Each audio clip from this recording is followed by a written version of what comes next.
அன்பு நெஞ்சங்களே, அவையோர் அனைவருக்கும் வணக்கத்தை தெரிவித்து, என் முதற்கண் வணக்கத்தை தெரிவித்து இந்த காலையை ஆரம்பிக்கிறேன். தாவேக்கா மேல எனக்கே ஒரு சில விஷயங்கள் இருக்கு. அதை உங்கள்ட்ட இந்த வீடியோவில் வெளிப்படுத்துறேன். நிறைய பேருக்கு உண்மையில ஏன் நம்ம தாவேக்கா இப்படி இருக்காங்க, நம்ம ஓட்டு போட்டு ஏதோ ஒன்று கொண்டு வந்தால் ஏதோ ஒன்று நடக்குது அப்படின்னு சொல்லி ஒரு சில பேருக்கு இருக்கும்ல, அவங்களுக்கு இதை விளக்குற விதமாக தான் இந்த வீடியோ இருக்கும். அதுக்கு முன்னால் இந்த வீடியோ ஹைப் பண்ணி ஷேர் பண்ணி மக்களுக்கு கொண்டு போய் சேருங்க. ஏன்னா மக்களுக்கு இது தெரியணும். எனக்கு வியூஸ் போகணும்னு கூட அவசியம் இல்லை, போனோம் இருந்தாலும் கொஞ்சம் மக்களுக்கு தெரியப்படுத்தணும். இந்த விஷயம் மக்களுக்கு போகணும், முக்கியமாக தாவேக்கா நண்பர்களுக்கு போகணும். அதுக்காக இது நீங்கள் எல்லாருக்குமே அனுப்பி மோஸ்ட்லி நிறைய கமெண்ட் பண்ணுங்க. ஒரு ஆளுக்கு 2 கமெண்ட் 3 கமெண்ட் பண்ணுங்க, மக்களுக்கு போய் சேரட்டும். மக்கள் இந்த வீடியோவில் என்னென்ன பார்க்க போறோம்னா, இந்த ஃப்ரீ பஸ் விட்டது, பரந்தூர் விமான நிலைய முறைகேடு, அப்புறம் இலவச திட்டங்கள் நிறைய அறிவிச்சிருக்காங்க. அதுக்கு நல திட்டங்களுக்கு நிறைய ஒதுக்கியிருக்காங்க. பார்க்கிங் வசதியாக இருக்கட்டும், புதுசாக நிறைய திட்டங்கள் அறிவிச்சிருக்காங்க. அது நிறைய பேர் பார்க்கல. சட்டசபையில் நடந்த சுவாரஸ்யமான விஷயங்களும் அது போக மக்கள் பார்க்காத விஷயங்களும் ஷார்ட்டாக கொடுக்கல. எல்லாருக்குமே நிறைய டைம் ஹோல் டைமை ஸ்பெண்ட் பண்ண முடியாது. ஸோ அதை ஷார்ட்டாக கொடுக்கறதுக்காக தான் நம்ம வீடியோ மேக் பண்ணிட்டு இருக்கோம். நமக்கு இருக்கிற கொஞ்சம் டைமில், ஏன்னா நான் ஒன்று சொல்கிறேன், நம்மளை ரூட் மாஃபியாம்பானுங்க, காசு வாங்கிட்டான்னு சொல்கிறானுங்க. இதெல்லாம் நான் பார்க்கவே போகிறதில்ல. கமெண்ட் செக்ஷனில் என்ன நீ கெட்ட வார்த்தை போட்டாலும் நான் பெருசாக அதை கண்டுக்க போகிறதில்ல. காரணம் எனக்கு தேவை. ஏன்னா நம்ம கஷ்டப்பட்டு இதே இது மக்களுக்கு வரக்கூடாது, மக்களுக்கு ஒரு சின்ன நல்ல விஷயமாவது நடக்கணும் அப்படின்னு சொல்லி முன்னால இருந்த ஆட்சியோட இப்போ இருக்க தாவேக்கா ஒரு படி முன்னால தான் இருக்கிறாங்க. அவனுங்களே மாதிரி இல்லை. அவனுங்க விவசாய லோனை கேன்சல் பண்ணுவேனே சொல்லலை. ஆனால் இவங்க முக்காவாசியாவது கேன்சல் பண்ணியிருக்காங்க. அவனுங்க ஒரு கேஸ் கூட ஃப்ரீயாக பேசலை. ஆனால் இவங்க 3 கேஸ் கொடுத்துருக்காங்க. அது மோர் தென் எனஃப் ஃபார் ஒரு மிடில் கிளாஸ், அதுக்கு கீழே இருக்கிற ஃபேமிலிக்கு. அதை இப்போ இருக்கிற நிதி நெருக்கடியில், போர் பதட்டத்தில் போரை வச்சு அவன் என்ன பண்ணிட்டு இருக்கான் ட்ரம்ப்னு உங்களுக்கே தெரியும். அந்த ட்ரம்பை அதாவது ஒரு ட்ரம்முக்குள்ளே போட்டு அவனை என்னெல்லாம் அப்படிங்கிற மாதிரி இருக்கு, அந்த பேரலுக்குள்ளே போட்டு அவனை முக்கி அப்படிங்கிற லெவலுக்கு அவன் பண்ணிட்டு இருக்கான் பொருளாதாரத்தில். ஸோ அந்த நிலைமையில கூட 3 கேஸ் கொடுக்குறாங்க. அது நிறைய பேருக்கு. அதை பற்றி பேச போகிறோம், விமான நிலையத்தை பற்றி பேச போகிறோம், ஃப்ரீ பஸ்ஸை பற்றி பேச போகிறோம், இந்த திருநங்கைகள் திருநர் அப்படின்னு சொல்லி அவங்களுக்கு கொடுத்துருக்க அந்த இலவசத்தை பற்றி பேச போகிறோம். தாவேக்கா பண்ண ஒரு சில முறைகேடுன்னு சொல்லி ஸ்டிக்கர் ஓட்டுறாங்கன்னு சொன்னால இதெல்லாம் பற்றி பேச போகிறோம். நண்பர்களே, வீடியோக்குள்ள பேரலாம் நண்பர்களே, லெட்ஸ் கோ. ஃபர்ஸ்ட் அதுக்கு முன்னால் என்னன்னா, இவங்க இந்த ரூபா வாங்கிட்டோம் வாங்கலன்னு சொல்கிறாங்க. இதுக்கு நான் வரேன், உண்மையில சொல்கிறேன். ஜிபேல 62 ரூபா தான் இருக்கு. அது போக பெட்ரோலு கூட காசு இல்லை, இஎம்ஐல தான் வாழ்க்கை ஓடிட்டு இருக்கு. ஒரு பைசா நம்ம நினைச்சிருந்தா எவ்வளோ ப்ரொமோஷன்ஸ் பண்ணிக்கலாம், எவ்வளோ பண்ண ஒரு பைசா வாங்காம இன்னைக்கு பண்ணிட்டு இருக்கோம். இது வரைக்கும் நம்ம ஃப்ரீ சூப்பர் சாட் கூட வாங்கினது இல்லை, அந்த லெவலுக்கு பண்ணிட்டு இருக்கோம். எதுக்கு? மக்களுக்கு நல்லது நடந்தா போதும். ஏன்னா நமக்கு நடக்கல.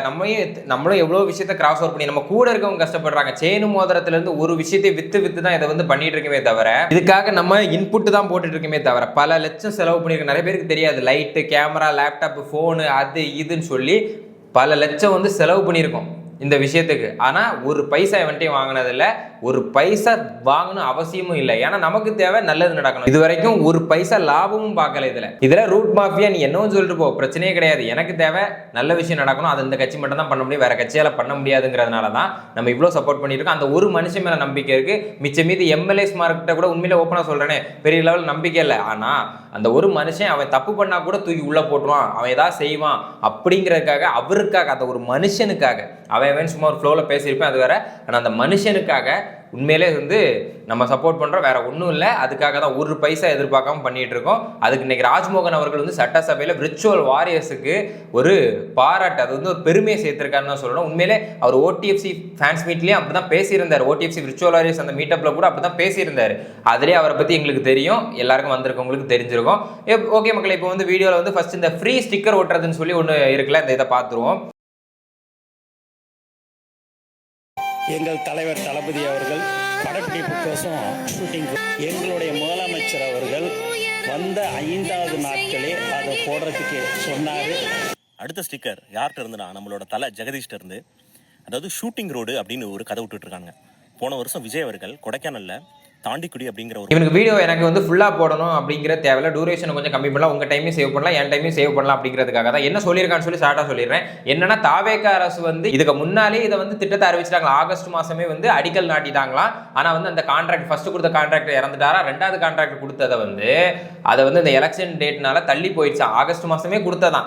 ஆகஸ்ட் மாதம் கொடுத்த டெண்டர் இப்போ வரைக்கும் நீ ஒரு சல்லி மண்ணு கூட அங்கே இறக்கல. நான் எல்லா சோர்ஸையும் செக் பண்ணிட்டேன், எந்த ஒரு இறந்த ஒரு நியூஸும் இல்லை. 2வது டெண்டரை பற்றியும் இல்லை. இவங்க ஃபர்ஸ்ட் டெண்டரா சொல்கிறேன். அதுக்கு தாவேக்கா அரசு இப்போ ஸ்டிக்கர் ஒட்டிச்சான். எதுனா அந்த முதல்வர் அவர்கள் போயிட்டு வந்தார்ல, அந்த ஜனநாயகன் படம் ஷூட்டிங்காக போயிட்டு வந்தார்ல, அந்த ஒரு வீடியோ கூட வைரல் ஆச்சு. புஷி ஆனந்த் அவர்கள் கூட இப்படி கையை பின்னால் கட்டிட்டு நீங்கள் பண்ணிங்கோ, நான் சர்க்கார் படத்தில் இது பண்ணேன் அது பண்ணேன், நீங்கள் அதில் பண்ணதுனால தான் இதெல்லாம் இல்லைனா நீங்கள் வந்திருப்பீங்க அப்படின்னு பேசினார்ல, இதை கிண்டல் பண்ணானுங்க. ஆக்சுவலாக அது அவரோட ஸ்லாங், அது ஒரு பெருமைக்குள்ள விஷயம் தான், அதை சிறுமப்படுத்தவே கூடாது. அதை உண்மையில நான் சொல்கிறேன், அவரோட ஸ்லாங் அது வந்து விட்டு கொடுக்க கூடாது, அவரோட ஸ்லாங் அது. அதை வந்து கிரிட்டிசைஸ் பண்ணுங்க, தப்பு கிடையாது. அதை வந்து மார்க் பண்ணுறது தான் தப்புன்னு சொல்கிறேன். என்னன்னா நீங்கள் வந்து கிண்டலுக்கு பேசலாம், கேலிக்கு பேசலாம், அதாவது ஜாலியாக பேசலாம் அந்த ஸ்லாங்கை. ஆனால் அதை கிண்டல் பண்ணால் ஒருத்தருக்கும் ஒரு ஸ்லாங் இருக்குது, ஒருத்தர் கிண்டல் பண்ண ஆரம்பிச்சா இங்கே வந்து பெரிய கலவரமே உண்டாகி போகும். ஸ்லாங்கு கலவரம் உருவாயிரம், மத கலவரம் மாதிரி. ஸோ மக்களை, வட்டார வழக்கெல்லாம் தாண்டி இப்போ நான் என்ன சொல்ல வரேன்னா, அப்படி அவர் பேசினார்ல, அதை வந்து ஃபேக்கு ஸ்டிக்கர் ஒட்டுறதா 3,62,00,000 வந்து அவங்க வந்து அதுக்கு ஸ்பெண்ட் பண்ணியிருந்தாங்களாம். 3.62 அப்படி முதற்கட்டமாக கொடுத்துருந்தா, இரண்டாவது கட்டமாக கொடுத்துருக்க ஒரு இதுன்னு வச்சுப்போம், இவனுக்கு மூணாவது கட்டம்னு வச்சுப்போம், தாவேக்கு 5 கோடி கொடுத்துருக்காங்க. சப்போஸ் அதை விட குறைவாக தான் கொடுக்க முடியும். அதை தாண்டி ஒரு விஷயத்தை கேன்சல் பண்ண தாவேக்கு அரசு ஒரு டெண்டரை கேன்சல் பண்றாங்க. வேலிட் ரீசன் இருக்கணும், இல்லைனா கோர்ட்ல போய் கேஸை போட்டு நம்ம ஃபைன் கட்ட வேண்டியது இருக்கும், கவர்மெண்ட் சைடில் ஃபைன் கட்ட வேண்டியது இருக்கும். இப்போ வந்து ஒரு காரணம் சொல்லலாம், வேலிட் ரீசன் 3,62,00,000 கொடுத்ததை 3 கோடிக்கு ஒருத்தர் எடுத்திருக்காருன்னா நம்ம ரீடெண்டர் கொடுக்கலாமே தவிர மற்றபடி 5 கோடி கூட்டி கொடுக்க முடியாது. அதையே எப்பண்டான்னு சொல்லி இருக்கிறவங்க பொய்யா அவதூறு பரப்பிட்டு இருக்க திமுக இதை சட்டமன்றத்தில் பயன்படுத்த மாட்டானுங்களா? 3.5 கோடிக்கு கொடுத்த டெண்டரை 5 கோடிக்கு கொடுத்துருக்காங்கன்னு சொல்லி அதை பற்றி பேசியிருக்க மாட்டானுங்களா? அதுலேயே உங்களுக்கு தெரியணும் எப்படி பரப்பிட்டு இருக்காங்கன்னு சொல்லி. அதுக்கும் வியூஸ், பல்லாயிரம் வியூஸ், பல லட்சம் வியூஸ் போயிட்டு இருக்கு, பல கோடி வியூஸ் போயிட்டு இருக்கு. அதை ஷேர் பண்ண ஒரு முட்டா கூட்டம், தற்போது கூட்டம், ஒரு ஊப்பி கூட்டம், ஒரு கொத்தடிமை கூட்டம், ஒரு கேன கூட்டம் சுத்துது. ஸோ மக்களை, எல்லா சோர்ஸையும் பார்த்துறேன், கூகுள்ல இருந்து எல்லா சோர்ஸும் பார்த்துறேன். இறந்ததுக்கும் ரெண்டாவது டெண்டர் கூட்டத்துக்கும் வேற எந்த ஒரு இதுவுமே இல்லை. இப்போ என்னன்னு சொல்ல, சல்லி மண்ணு கூட இறக்கலாம். அதனால தான் அங்க இருக்க மக்கள் எப்படின்னா, இத்தனை வருஷமா எங்களை ஏமாத்திட்டு இருக்காங்க. விஜய் அவர்கள் அங்க இருக்கும்போது அவரை பார்த்து நீங்க வரும்போது கண்டிப்பா நீங்க வருவீங்க, வந்துட்டாங்க, அதனால நீங்க எங்களுக்கு செஞ்சு தரணும், எங்களுக்கு இந்த உதவியை பண்ணுங்கன்னு சொல்லி கேட்டதுனால தான் அவர் வந்து அதை பண்ணி கொடுத்தாரு. இவங்களுக்கு செய்யல, பல வருஷமா ஏமாத்துறானுங்கன்னு சொன்னதுனால தான் அவங்க கொடுத்தது. டெண்டர் அப்படி முறைகேடு பண்ணவும் முடியாது, டெண்டரை மாத்தியும் கொடுக்க முடியாது. காரணமின்றி ஆர்டிகிள்ஸ் பல கான்ஸ்டிடியூஷனை வந்து பயன்படுத்துவாங்கடா, அறிவு கட்ட முட்டாளர்களா, அதெல்லாம் தெரிஞ்சுக்கோங்க. அடுத்ததா, இந்த பரந்தூர் விமான நிலையம், இந்த பிரச்சனைக்கு வருவோம். இந்த பரந்தூர் விமான நிலையத்தில் வந்து எனக்கு தெரிஞ்சு 90% வந்து கையகப்படுத்தியாச்சு, 10% தான் பண்ணல அப்படின்னு சொல்றாங்க. அந்த 90% பண்ணியிருந்தா ஏன் மிச்ச மீதி அதில் பட்டாசு வெடிச்சு யாரு இத்தனை கோடி மக்கள் வந்து பட்டாசு வெடிச்சு கொண்டாடிட்டு இருக்குது? செலிப்ரேட் பண்ணுறது யாரு? போராட்டம் பண்ணது யாரு? 10% இத்தனை பேர் இருந்தாங்களா? சரி, இதில் எனக்கு இன்னொரு சந்தேகம்னா, இதை வந்து மினிஸ்டர்ஸ் மற்றும் எம்எல்ஏமார்கள் வந்து தாவேகா தரப்பில் இருக்கவங்க அதிகாரிகள் கொஞ்சம் பார்த்தீங்கன்னா இதை வந்து கொஞ்சம் என்னன்னு பாருங்க. என்னன்னா, பினாமிகள், அதாவது இந்த டிஎம்கே பினாமிகளும் அல்லது டைரக்டாவே நேரடியாகவே வந்து எம்எல்ஏஸ் மாதிரி இங்கே வந்து இடம் வாங்கி போட்டிருக்காங்க, அது டபுள் ரேட்டுக்கு கவர்மெண்ட்டுக்கே விற்றுருக்காங்க, முறைகேடு நடந்திருக்கு அப்படின்னு சொல்லி ஒரு தகவல் இருக்கு. அதை கொஞ்சம் செக் பண்ணுங்க, அப்போ நிறைய பேர் மாட்டுவானுங்க. உண்மையிலே சொல்றேன், அவனுக்கு வந்து வாங்கி போட்டு விற்க போட்டிருக்கானுங்க, அதான் பயப்படுறாங்க. இதில் என்ன சொல்றாங்கன்னா, இந்த இடத்த நீங்க மாற்றி வந்து 10 வருஷம் பின்னால் தள்ளிட்டீங்கன்னு சொல்லி அந்த விஷயத்துக்கு வர, அதுக்கு முன்னால 90% நீங்கள் வாங்கிட்டீங்க, அப்போ இதை திரும்ப கொடுக்கணும். அப்படி இல்லைன்னா அந்த இடத்த எதுக்கு பயன்படுத்த போறீங்கன்னு கேட்குறீங்களே. 90% இல்லைன்னா அந்த விவசாயிகள் வந்து மறுபடியும் போராட மாட்டாங்களா? நீ 10% தான் நீங்கள் சொல்கிற மாதிரி விவசாயிகள் வந்து தரல, அந்த 10% விட்டுட்டு மீதி இருக்க 90% இருக்குல்ல, அதை மட்டும் நாங்கள் பயன்படுத்திக்கிறோம். எதுக்காவது பயன்படுத்துவோம், உனக்கு என்னன்னு கேட்குறேன். நாங்கள் எதுக்கோ பயன்படுத்த போகிறோம், அதுக்கான விஷயத்தை விட்டுரும். அது போக இப்போ நீங்கள் சொல்கிறீங்களா 10 வருஷம் பின்னால் போயிட்டோன்னு, அதை ரெக்டிஃபை பண்ண ஒரு பேக்கப் பிளானா மீனம்பாக்கத்திலேயே ஒரு 5th டெர்மினல் வந்து ஒன்று உருவாக்க போகிறாங்க. அது வந்து ஃபியூச்சரிஸ்டிக்காக வந்து பிளான் பண்ணியாச்சு. அது போக இங்கேயும் வந்து குறைந்த வேற ஏதாவது ஒரு நல்ல இடத்த வந்து செலக்ட் பண்ணணும் அப்படின்னு சொல்லி. அங்கே விவசாயிகள் இல்லையா, அங்கே பாதிக்கப்பட மாட்டீங்களான்னு கேட்டால், இங்கே விட அங்கே குறவு, இங்கே விட அங்கே கம்மி, அப்படிப்பட்ட இடத்த சூஸ் பண்ணி அந்த மக்கள்கிட்ட சொல்லலாம். உங்களுக்கு தேவை இருக்குன்னா டபுளாக கொடுத்து கூட நீங்கள் வந்து ஃபியூச்சரில் உங்களுக்கு தான் நல்லது, உங்களோட ஜென்ரேஷனுக்கு தான் நல்லதுன்னு சொல்லி எக்ஸ்பிளைன் பண்ணி அவங்க ஒத்துக்கிட்டான்னு ஓகே. ஆனால் இந்த லெவலுக்கு இல்லை, இங்கே மெஜாரிட்டியாக நிறைய வந்து விவசாய நிலங்கள் இருக்குது. அப்படி இல்லாத ஒரு இடத்த செலக்ட் பண்ணுவாங்க. கண்டிப்பாக அதுக்கும் அதிகாரிகளை நியமிச்சாச்சு, குழு அமைச்சாச்சு. லொகேஷன் தான் தப்புன்னு சொல்கிறோம், இதை நாங்கள் மட்டும் சொல்லலை, ஏவியேஷன் சேஃப்டி எக்ஸ்பர்ட்ஸ் மென்ஷன் பண்ணியிருக்கிறாங்க. that place is not fit for airport. Pilots அங்கே ஏர்கிராஃப்டை லேண்ட் பண்ணுறதுக்கு they might face a lot of problemsன்றது கூட அதில் மென்ஷன் பண்ணியிருக்கிறாங்க. அது மட்டும் இல்லை, அந்த வாட்டர் பாடிஸை அழிச்சு அதுக்கு மேலே ஏர்போர்ட், அந்த பில்டிங்ஸ், அந்த ரன்வேஸ் இதெல்லாம் வந்ததுக்கு அப்புறம் ஒரு மழைக்காலமோ இல்ல ஒரு floods டைம்லயோ the whole Chennai city will be flooded. We are not against any developments. We are not against airports. அந்த லொகேஷன் தான் கண்டிப்பா கன்சிடர் பண்ணுவாங்க. தாவேக அரசு எதை கன்சிடர் பண்ணுவாங்கன்னா, ஆந்திராவில் வந்து உடனே அங்க வந்து ஒரு பெரிய ஏர்போர்ட் கட்டிட்டு இருக்காங்க. அந்த ஏர்போர்ட்னால அது வந்து சென்னை மக்கள்லாம் அங்க போயிருவாங்க அப்படி இப்படின்னு நிறைய சொல்றீங்க. ஓகே, இட்ஸ் லைக் கன்னியாகுமரி வந்து டிபெண்ட்ஸ், அதாவது யாரை டிபெண்ட் பண்ணியிருக்காங்கன்னா திருவனந்தபுரத்தை டிபெண்ட் பண்ணியிருக்காங்க. அதனால நிறைய பெனிஃபிட்ஸ் இருக்கு.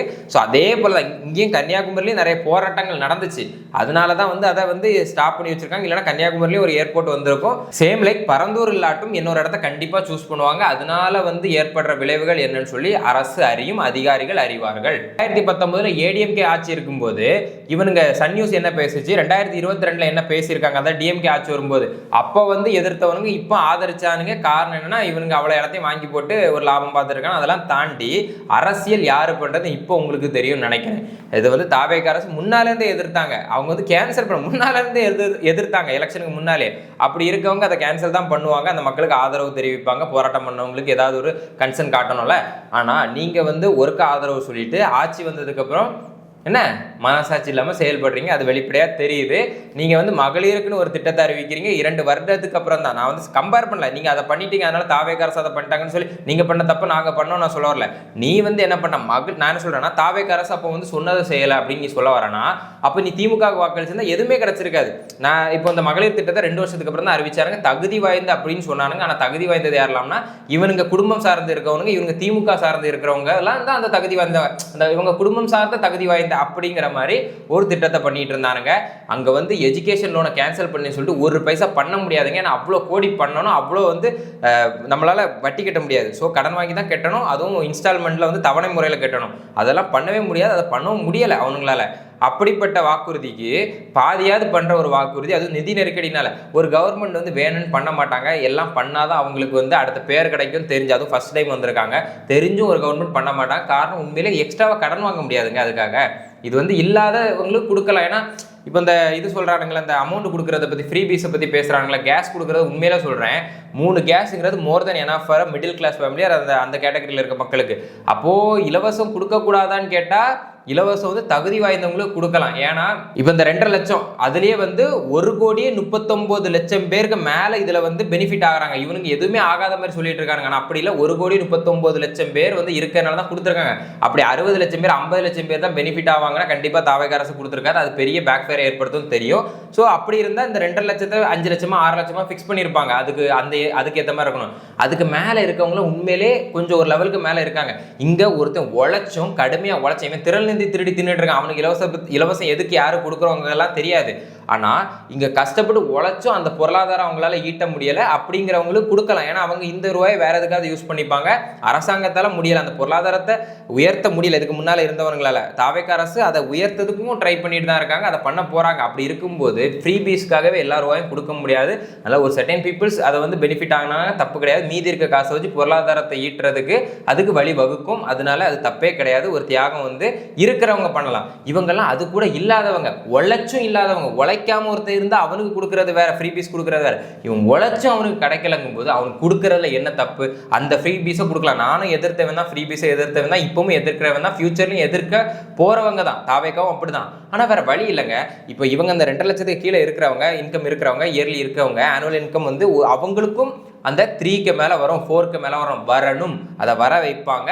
யாருமே ஃப்ரீ பீஸ் வாங்கக்கூடாது. அந்த இந்த சிச்சுவேஷனுக்கு மேல, வறுமை கோட்டுக்கு மேல தான் எல்லாருமே இருக்கணும். அந்த கீழே இருக்கக்கூடாதுங்கிற சிஸ்டம் வரணும். அதுக்கான பொருளாதாரத்தை கண்டிப்பா உருவாக்கணும். அதை கண்டிப்பா 5 வருஷத்துல பண்ணுவாங்கன்னு எனக்கு ஒரு நம்பிக்கை இருக்கு. அப்படி இல்லைன்னா மேலும் மேலும் வர வருஷங்கள்ல பண்றதுக்கு ஏதோ ஒரு இனிஷியேட்டிவ் எடுக்க தான் போறாங்க. ஸோ ஃப்ரீ பீஸ்ங்கிறது இல்லாதவங்களுக்கு கொடுக்கலாம், இருக்கவங்களுக்கு கொடுக்க கூடாது. கொடுக்க போவது இல்லை என்றும் அவர்கள் கண்ணீர் மல்க கூறியுள்ளனர். சென்னை அருகே சர்வதேச விமான நிலையம் அமைக்க பரந்தூர் மற்றும் அதை சுற்றியுள்ள 12 கிராமங்களில் 4700 ஏக்கர் நிலம் தேர்வு செய்யப்பட்டுள்ளது. இது பற்றிய செய்திகள் வெளியான நிலையில் அந்த கிராமங்களில் வசிக்கும் விவசாயிகள் அனைவரும் விமான நிலையம் அமைக்க கடும் எதிர்ப்பு தெரிவித்திருக்கின்றனர். நிலம் கையகப்படுத்தப்படுமோ என்ற அச்சத்தில் வீடுகளை விட்டு விவசாயிகள் வீதிகளில் தஞ்சமடைந்தனர். எங்க மூதாதையர் காலத்திலிருந்து நாங்க இங்க விவசாயம் பண்ணிட்டு இருக்கிறோம். அதனால இதை விட்டா வேற தொழிலுன்னு தெரியாது எங்களுக்கு.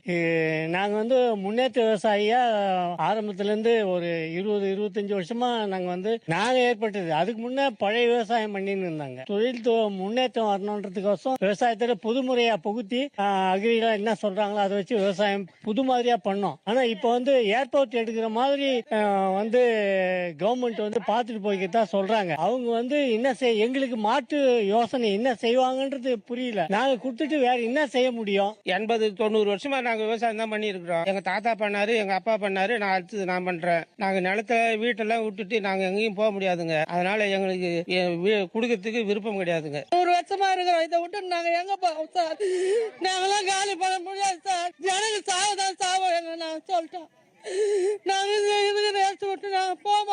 வி.கே. சிங் காஞ்சிபுரம் அருகே பரந்தூரில் 2வது சர்வதேச விமான நிலையம் அமைக்கப்படும் என்ற அதிகாரப்பூர்வ அறிவிப்பை நாடாளுமன்றத்தில் வெளியிட்டார். இதனை பரந்தூர் கிராம மக்கள் வரவேற்றுள்ளனர். காஞ்சிபுரம் அருகே இருந்த பரந்தூர் என்பது மாறி பன்னாட்டு விமான நிலையம் வந்த பிறகு பன்னாட்டு விமான நிலையம் இருக்கக்கூடிய பரந்தூர் அருகே காஞ்சிபுரம் இருக்கிறது என்கின்ற நிலை மாறும் என்று நாங்கள் நம்புகிறோம். பன்னாட்டு விமான நிலையம் வந்த பிறகு உடனடியாக மெட்ரோ போன்ற பல வளர்ச்சி திட்டங்கள் காஞ்சிபுரம் மண்ணுக்கு வரும் என்கின்ற நம்பிக்கையிலே நம்ம ஒன்றும் கோடி கோடியா வச்சிருக்க நாடு கிடையாது. கடன்ல இருக்கிற கடனுக்கும் வட்டி கட்டிட்டு இருக்க நாடு தான். அதுக்கும் கடன் வாங்கி கட்ட வேண்டியது, வட்டிக்கே கடன் வாங்கி கட்ட வேண்டியதா இருக்கு. அப்படி இருக்க நாடு. அப்படி இருக்கும்போது அந்த மக்களோட சிச்சுவேஷன் எப்படி இருக்கும் நினைக்க. ஒரு கேஸ் அவங்க 1000 ரூபாய் கொடுத்து மாசம் 2 மாசத்துக்கு ஒருக்கா வாங்குறாங்கன்னா அந்த 2000 ரூபாய் கம்மியாக்குதுன்னா அவங்க ஃபீஸ் கட்டுவாங்க, இல்லை ஏதோ கோர்ஸ் படிப்பாங்க, ஏதோ சம்திங் போக போது அந்த 2500 ரூபாய் அவங்களுக்கு கிடைக்கும் போது, அந்த மகளிர் உரிமை தொகைலாம் சொன்னாங்களே அது கிடைக்கும் போது அவங்க அதை சேர்த்து வச்சு ஒரு கோர்ஸோ ஏதோ ஒன்று ஒரு பையன் படிக்கிறதுக்கு உதவ போகுது. ஃப்ரீ எஜுகேஷன் பேசுறீங்க, ஃப்ரீ இலவச மருத்துவம் பேசுறீங்க. 25 லட்சம் கொடுத்துருக்காங்க. 5 லட்சத்துல இந்த 25 லட்சம் நீ ஃப்ரீன்னு சொன்னல, கிட்டத்தட்ட இதுவும் ஃப்ரீ மாதிரி தான். ஒரு கவர்மெண்ட்டுக்கு அது யூஸ் ஆக போகுது, ஒரு கவர்மெண்ட்டுக்கு திரும்ப வரப்போகுது. அதே மாதிரி ஒரு மருத்துவமனைக்கு அது யூஸ் ஆக போகுது. இன்னொன்று இங்க இலவச கல்வின்னு சொன்னீங்களே, இந்த 2500 மகளிர் அவங்க கண்டிப்பா நல்லபடியாக தான் செயல்படுத்துவாங்க. அவங்க அதை மகனுக்கோ மகளுக்கோ பயன்படுத்தும் போது அதுவும் இலவச கல்வியில தான் வரும். 2500 வச்சு நீ பார்த்தீங்கன்னா வருடத்துக்கு 30,000 ரூபாய் வருது. அப்போ நீங்க யோசிங்க, 30,000ங்கிறது எவ்வளோ ஒரு எஜுகேஷனை கம்ப்ளீட் பண்றதுக்கு எவ்வளோ யூஸ்ஃபுல்லா இருக்கும். அது இலவச கல்வி மாதிரி ஆகிரும். கவர்மெண்ட் ஸ்கூல்ல படிச்சா இன்னும் மோர் தென் எனஃப். ஏன்னா ஆல்ரெடி அங்கே இலவசமாக தான் கொஞ்சம் தான் வாங்குறாங்க, ஃபீஸ் பெருசெல்லாம் வாங்கலை. அது இல்லாமல் அந்த பணம் திரும்ப கவர்மெண்ட்டுக்கு தான் வரும். ஏன்னா அதை அவுச்சியான திங்க போறதில்ல, கிழிச்சு போட்டு திங்க போறதில்ல, கிழிச்சு தூர போட போறதில்ல. திரும்ப ஏதோ ஒரு வகையில் வரியாவோ வட்டியாவோ ஏதோ ஒன்று மக்களுக்கு வரப்போகுது, இந்த கவர்மெண்ட்டுக்கு வரப்போகுது. இந்த ஃப்ரீ பஸ், அதாவது ஒரு குறிப்பிட்ட பஸ்ல மட்டும் தான் போக முடியும்னு இருந்துச்சு. இப்போ சிட்டிக்குள்ள இருக்கிற எல்லா பஸ்லையும் போகலாம் அப்படின்னு சொல்லி மகளிர்களுக்கு அறிவிச்சாச்சு. அது போக மாநிலத்தில் இருக்கிற எல்லா பஸ்ஸுக்கும் கொடுத்துருக்காங்களான்னு கேட்டால் அவங்களுக்கு கிடையாது. ஆனால் திருநங்கைகளுக்கும் திருநர் அவங்களுக்கும் கொடுத்துருக்காங்க. இதில் ஒரு சில பேர் சொல்லுவீங்க அவங்க பஸ்ஸுக்குள்ளே டிஸ்டர்ப் பண்ணுறாங்க, இது இன்னும் கொஞ்சம் இதாகி போகணும். ஒரு சில பேர் பண்ணுறாங்க, எல்லாரும் பண்ணுறதில்ல. நிறைய பேர் போலீஸாகவும் கலெக்டராகவும் ஏதோ ஒரு தொழில ஒரு நிர்வாகத்தில் ஏதோ ஒரு இடத்துல இருந்துகிட்டே இருக்கிறாங்க. நல்லவங்க இருக்காங்க. ஒரு சில பேரை வச்சு எல்லாரையும் சொல்ல முடியாது. கண்டிப்பாக சொல்கிறேன், இதை அரசு முன்னெடுக்கணும். உண்மையிலே ஏதாவது ஒரு பிரச்சனை பண்ணாங்கன்னா அதை அரசு கண்காணிக்கணும். நான் இல்லைன்னு சொல்லலை. அதையும் தாண்டி 2 பேர் ஒருத்தங்க பண்ணுறாங்க, நீங்கள் 30-40 பேர் ஒரு பஸ்ஸில் இருக்கீங்கன்னா நீங்கள் அதை சேர்ந்து கேட்கலாம். போலீஸ்டையோ இல்லை யார்ட்டையோ பிடிச்சி கொடுக்கலாம், இவங்க இப்படிலாம் பண்ணுறாங்கன்னு சொல்லி. இன்னொன்று அவங்கள்ட்ட இல்லை, அவங்க வேற வழி இல்லாதனால தான் அவங்க அப்படிலாம் பண்ணுறாங்க. சப்போஸ் அவங்களுக்கும் எல்லாம் கிடச்சிட்டா அவங்க ஏன் வர போகிறாங்க? அவங்களும் அவங்க வழியை பார்த்து போக போகிறாங்க. அவங்கள யாரும் வேலைக்கு சேர்க்கலை, அவங்கள யாருமே அவங்களுக்கு எதுவுமே கண்டுக்கலைங்கிறனால தான் இப்படி இருக்குது. ஆனால் ஒரு சில பேர் அதுலேயும் மூர்க்கத்தனமாக இருக்கிறாங்க. அது இருக்குதான், நான் இல்லைன்னு சொல்லலை. வேணும்னு பண்ணுறவங்க இருக்கிறாங்க. அவங்கள கடுமையாக தண்டிக்கணும், நான் இல்லைன்னு சொல்லலை. ஆனால் அதுக்காகவே எல்லாரையும் நம்ம சொல்லிடக்கூடாது, அவங்களுக்கு உடனே இப்படியா அப்படியான்னு சொல்லி. அதை நம்ம தான் எல்லாரும் ஏன் ஒற்றுமையாக மாட்டேங்கிறீங்க? ஒரு பஸ்ஸில் ஒரு ஆள் 2 ஆள் இல்லை, எல்லாருமே பயந்துட்டே இருக்கீங்க. 2 பேர் தானே வராங்க, எல்லாரும் ஒன்று சேர்ந்து போலீஸ் ஸ்டேஷனில் கொண்டு கொடுங்க, போலீஸ்ட்டு அப்ரூவல் ஆக்க வைங்க அவங்கள, அவ்வளோதான். அதுக்காக கன்னியாகுமரியில் பன்னடுக்கு வாகன நிறுத்துமிடம் டூரிஸ்ட் பிளேஸுங்கிறனால ஒரு 40 கோடி முதலீடு பண்ணியிருக்காங்க. அந்த மதிப்பீட்டில் ஒரு முதலீடு ரொம்ப நல்ல விஷயம். இந்த மாதிரி விஷயம் கன்னியாகுமரியில் குறுகலான ரோடுகளும் குண்டும் குழியுமாக தான் இருக்கிறது. அதையும் கொஞ்சம் கன்சிடர் பண்ணுங்க. அங்கே நிறைய பார்க்கிங் வசதி தேவை. சிறிய ரோடுங்க எல்லாமே. அதில் பாலம் போட்டால் நல்லது. அப்படி இல்லைன்னா இந்த மாதிரி சில விஷயங்களை கொண்டு வரது மோர் தென் எனஃப். நிறைய விஷயம் கொண்டு வரலாம். அங்கே மால் கொண்டு வரலாம். அப்புறம் இந்த இடைத்தேர்தல், இது முக்கியமான விஷயம். இந்த இடைத்தேர்தல் கண்டிப்பாக நடக்க வாய்ப்பில்லை, தள்ளி போகிறது. அது காரணம் ஒருத்தர் குளத்தூர்ல இருந்து அழுதுட்டு இருக்காருல, கல்யாண வீட்டில் போய் கதறிட்டு இருக்காரு. அங்கே போய் ஒப்பாரி வச்சுட்டு இருக்காங்க. உண்மையில சொல்கிறேன், அந்த கல்யாண வீட்டுக்குலாம் கூடாதீங்கடா. அவங்க உண்மையில சொல்ல விளங்காம பெரியவங்க வந்து உங்கள் ஒப்பாரி வச்சுட்டு இருக்காங்க வாழ்த்துக்களை சொல்கிறதுக்கு. அங்கே உங்களை சத்தியமாக சொல்கிறேன், அந்த கல்யாணத்தை நடத்துகிறவங்க இவங்களை கூப்பிடாதீங்க, உங்களுக்கு நல்லது நடக்காது. அதுக்காக தான் சொல்கிறேன், உங்கள் நல்லதுக்காக தான் சொல்கிறேன். ஒப்பாரி வச்சுட்டு இருக்கானுங்க வந்து கல்யாண வீட்டில். ஸோ அவனுங்க அப்படி அழுதனால அழுது குளத்தூரில் நாதாஞ்சேச்சேன்னு ஒருத்தன் சுற்றிட்டு திரிகிறான். திடீர்னு ஒரு மேடை போட்டு என்ன சொல்கிறான்னா, நம்ம இருட்டுக்குள்ளே இருந்ததை மறந்துட்டோம், நம்ம கீழே ஒரு இருள் இருக்குது, நம்ம மேலே தப்பு இருக்குது, நம்ம அதிகாரிகளை மாற்றணும்னு சொன்னானுங்க, நம்ம வேகத்தை வேற மாதிரி ஜென்சி ஜென்ரேஷனுக்கு ஏற்ற மாதிரி மாற்றணுங்கிறானுங்க. அவனுங்களே வழக்கம் தொடரானுங்க. சரி தொடரட்டும். அப்படி தொடர்ந்த வழக்குகள் வந்து முடிவு, அதாவது இந்த எலெக்ஷன் ரீதியாக 5 இடத்துல வந்து வழக்கு போட்டிருக்காங்க. ஸோ இதெல்லாம் இருக்கிறனால அதான் முடிஞ்சதுக்கு அப்புறம் தான் இடைத்தேர்தல் அப்படின்னு சொல்லியிருக்காங்க. இதனால நிறைய மக்கள் பாதிக்கப்படுவாங்கன்னு சொல்லி கண்டிப்பாக அரசு தரப்புல இருந்து ஃபோர்ஸ் பண்றாங்க. அதனால தமிழக அரசு விரைந்து வைக்கணும்னு தான், விசாரிக்கணும்னு சொல்லி தான் அந்த விஷயத்தை சொல்லியிருக்காங்க. அதுக்கப்புறம் கழிவு நீரில் இருந்து சிபிஜி, அதாவது என்ன சொல்லலாம்னா கம்ப்ரஸ் பயோகேஸ் இல்லைன்னா பயோகேஸ்ன்னு சொல்லலாம். சீமான் அவர்களுக்கு இப்போ வயிற்றுக்குள்ள இருந்து பின்னால எரிஞ்சிட்டு இருக்கோம்னு நினைக்கிறேன். ஏன்னா இதை வந்து எக்ஸ்டெண்ட் பண்றாங்க. இதனால என்ன தெரியுமா, எக்கனாமிக்கலா நிறைய ரெவன்யூ வரும். மலிவான ஒரு விஷயம், எரிபொருள் வந்து இப்போ நிறைய கேஸுக்கு பயன்படுத்திட்டு இருக்கோம், அது போக பெட்ரோலுக்கு பயன்படுத்திட்டு இருக்கோம். ஸோ இதெல்லாம் வந்து கம்மியாக வாய்ப்பு இருக்குது. உற்பத்தி அதிகமாச்சுன்னா இதனால ஒரு மாசற்ற ஒரு சுற்றுச்சூழல் பாதுகாப்பு நன்மைக்கும் சேர்த்து இந்த திட்டம் நல்லா இருக்கும். அப்புறம் நோ பேக் டேன்னு சொல்லி நம்ம கல்வித்துறை அமைச்சர் இருக்கார்ல ராஜ்மோகன், அவர் வந்து பண்ணியிருக்காரு நோ பேக் டே. அன்னைக்கு வந்து டிஷர்ட், ஸ்போர்ட்ஸ் ஜெர்சி ஏதாவது ஒன்று கொடுத்து அந்த பேகை வந்து சுமைகளை வந்து குறைக்கணும் அப்படிங்கிறத ஒரு நாள் அப்படி பண்ணலாம், அப்படி ஒரு பிளான் பண்ணியிருக்காங்க. அதுக்கப்புறம் திண்டுக்கல், காரைக்குடி, சிவகாசி மற்றும் புதுக்கோட்டையில் 24 கோடி செலவில் மழைநீர் உறிஞ்சும் பூங்காக்கள், எப்படின்னா இந்த ரெயின் வாட்டர் ஹார்வெஸ்டிங் சொல்லலாம். இந்த மாதிரி பூங்காக்கள் உண்மையில சொல்ல நிறைய பூங்காக்கள் கொண்டு வாங்க. இந்த கூவத்தெல்லாம் கிளியர் பண்ணி கொண்டு வாங்க முடிஞ்ச வரைக்கும் மக்களுக்கு நல்லா ஃப்ரீயாக இருக்கும். நிறைய பேர் டிப்ரெஷன், ஸ்ட்ரெஸ்ல இருக்காங்க. துபாய், அதாவது யுஏஇ போன்ற நாடுகள்லாம் இந்த மாதிரி நிறைய இருக்கும். அவங்களுக்கு மைண்ட் ரிலாக்ஸேஷனுக்கு உதவும். நிறைய ஒர்க்கெல்லாம் போய் அங்கே பண்ணும்போது கொஞ்சம் ஃப்ரீயாக இருக்கும். பசங்க விளையாடுறத பார்க்குறதுக்கெல்லாம், டைம் ஸ்பெண்ட் பண்ணுறதுக்கெல்லாம் தே ஹாவ் மோர் டைம் எடுத்துக்கலாம். ஸோ இதை வந்து கொண்டு வரது நல்லது. இதை வந்து கொஞ்சம் 24 கோடி பட்ஜெட்டில் வந்து ஒதுக்கியிருக்காங்க ஒரு இடத்துலையும். So we are coming to the conclusion. அவ்வளோதான் மக்களே, இந்த மாதிரி நிறைய விஷயங்கள் இருக்குது. இதை வந்து மக்கள்கிட்ட நீங்கள் தான் கொண்டு போய் சேர்க்கணும். இதை வந்து அவதூறாக பரப்பிட்டு இருக்கானுங்க. அந்த நம்ம கஷ்டப்பட்டு எதுக்கு உழைக்கிறோன்னா ஒரு காசுக்கு, ஒரு பைசாவுக்கு கிடையாது, அதில் நமக்கு ஒரு லாபமும் கிடையாது. வியூஸ் போகுதோ போகலையோ இந்த மாதிரி கண்டென்ட்டுகள் மக்கள்கிட்ட போய் சேரணும். இந்த அரசை வந்து அவதூறாகவே பரப்பிட்டு இருக்கானுங்களே, அதுக்காக தான், மற்றபடி எந்த ஒரு இதுவும் இல்லை. ஸோ அதனால் மக்கள்கிட்ட கொண்டு போய் சேர்த்துருங்க. இந்த ஆட்சி வந்து நல்லபடியாக போகணும் எனக்கு என் மனசுக்கு தோணுது. 5 வருஷத்தில் ஏதோ ஒன்று கண்டிப்பாக பண்ண போகிறாங்க. எனக்கு வந்து இந்த 6 மாதம் நிறைய பேர் சொல்கிறீங்க இதை கேட்கல அதை கேட்கல, நானும் தாவேக்கா சப்போர்ட்டர் தான் சொல்கிறீங்க. 6 வருஷம், சரி 5 வருஷம், நம்ம 70 வருஷம் தாங்கிட்டோம், 70 வருஷம் பார்த்துட்டோம். ஒரு 5 வருஷம் அவங்களுக்கு டைம் கொடுக்கலாம், கண்டிப்பாக பண்ணுவாங்கன்னு எனக்கு ஒரு நம்பிக்கை இருக்குது. 5 வருஷம் நானே நிறைய கேள்வி கேட்பேன் அவங்கள பார்த்து. ஸோ மக்களே, நன்றி, வணக்கம். அடுத்த வீடியோவில் சந்திக்கலாம். பாய்.